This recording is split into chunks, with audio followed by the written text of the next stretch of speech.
ఈరోజు చంద్రబాబు నాయుడు అనుకుంటున్నాడు నేను సమాధానం చెప్పలేనటువంటి పరిస్థితుల్లో 19 నెలల కూటమి పాలన ఒకసారి చూస్తే అధ్వానమైనటువంటి పరిస్థితికి చేరుకుంది.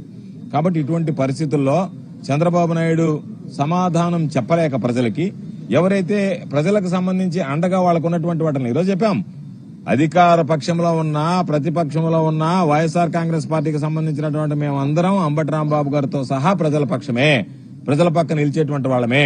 కాబట్టి అటువంటి వ్యక్తిని జగన్మోహన్ రెడ్డి గారు చెప్పినట్టుగా పూలి అని చెప్పి గుర్తుపెట్టుకోండి అన్నమాట. ఎందుకు చెప్తున్నామంటే గర్జించే సింహం కన్నా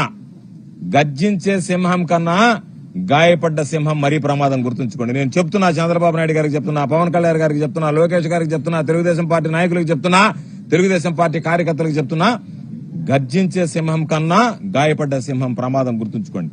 కాబట్టి నిన్నటిదాకా మీరు గర్జించినటువంటి సింహాన్ని చూశారు, రేపు గాయపడ్డటువంటి సింహం వచ్చిన తర్వాత మీరు తట్టుకోలేరు అన్నటువంటి విషయాన్ని గుర్తుంచుకోండి.